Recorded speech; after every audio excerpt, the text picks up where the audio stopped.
এটা ମାମାଆର୍ଥର ଉପାଦାନ face wash with turmeric and saffron. ମାନେ ଆପଣ ତ ସାଧାରଣତଃ ଜାଣିଛନ୍ତି ହଳଦୀରେ କେତେ ପ୍ରକାର ଗୁଣ ଅଛି, ବହୁତ ଅଛି।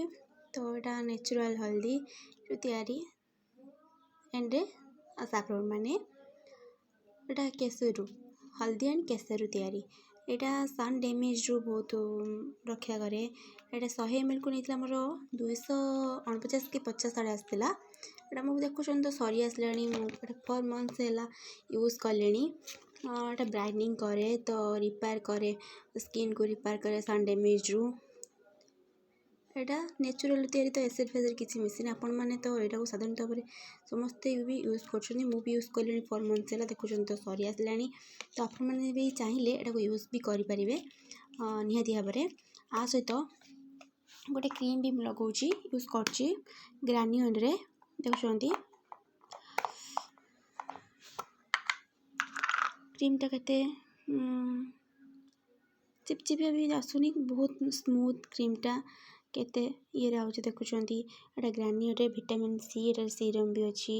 ତ ଲାଗିଗଲା କେତେ ଇଏରେ, ବହୁତ ଭଲ। ଆପଣମାନଙ୍କୁ ଯଦି ଭଲ ଲାଗେ ତ ଏଗୁଡ଼ା ୟୁଜ୍ କରିପାରନ୍ତି। ତ ମୁଁ ନାଇଟ୍ କ୍ରିମ୍ ନିହାତି ଭାବରେ ଆପଣଙ୍କ ସହିତ ସେୟାର କରିବି।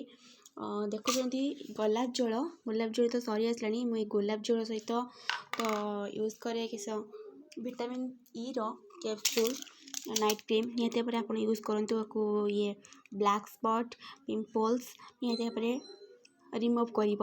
ଦେଖୁଛନ୍ତି ସରି ଆସିଲାଣି। ମୁଁ ବହୁତ ବି ଆକୁ ୟୁଜ୍ କରିଛି, ତ ନିହାତି ଭାବରେ ଆପଣମାନଙ୍କ ସହିତ ମୁଁ ସେୟାର କଲି। ପୁଣି ନେକ୍ସଟ ମୁଁ ଆଣିଛି ବି ମୁଁ ଆଣିଛି ଏସବୁ ୟୁଜ୍ କରିବା ଲାଗି। ତ ଏଇ କ୍ୟାପସୁଲ୍ଟା ପାଇଲିନି, ତ ଗୋଲାପ ଜଳଟା ସରିଯାଇଛି। ଦେଖୁଛନ୍ତି ପୁଣି ଗୋଟେ ବୋଟଲ୍ ବି ଆଣିଛି। ଦେଖୁଛନ୍ତି ବୋଟଲ୍ ବି ଆଣିଛି, ନିହାତି ଭାବରେ ସେୟାର କରୁଛି ଆପଣମାନଙ୍କ ସହିତ। ଆପଣମାନଙ୍କୁ ଯଦି ଭଲ ଲାଗେ ତ ଆପଣମାନେ ୟାକୁ ସବୁ ୟୁଜ୍ କରିପାରନ୍ତି। ଯଦି ଭଲ ଲାଗେ ତ ଆପଣମାନେ ୟୁଜ୍ କରିକି ଦେଖନ୍ତୁ। ଯଦି ନ ଭଲ ଲାଗେ ମୁଁ କ'ଣ କରିବି। ମୋତେ ସ୍କିନ୍କୁ ବହୁତ ଭଲ ଲାଗିଲା, ବହୁତ। ମୁଁ ନାଇଟ୍ରେ ଗୋଲାପ ଜଳ ସହିତ ଭିଟାମିନ୍ ଇ କ୍ୟାପସୁଲ୍ ୟୁଜ୍ କରେ। ତ ପିମ୍ପଲ୍ସ ଆଣ୍ଡ ସ୍ପଟ୍ ଡାର୍କନେସ୍ ବହୁତ କ୍ଲିନ୍ କରେ। ଆଉ ଏ ଫେସ୍ ୱାଶ୍ ବି ମୁଁ ୟୁଜ୍ କରିଛି। ଦେଖୁଛନ୍ତି ସରି ଆସିଲାଣି। ଯଦି ଆପଣମାନଙ୍କୁ ଭଲ ଲାଗେ ତ ଆପଣମାନେ ୟାକୁ ୟୁଜ୍ କରନ୍ତୁ।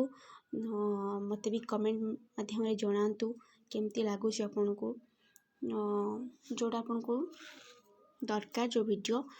ତ ମୋତେ କମେଣ୍ଟ ମାଧ୍ୟମରେ ଜଣାନ୍ତୁ। ମୁଁ ସେଇ ବିଷୟରେ ସେ ଟପିକ୍ରେ କରିବି।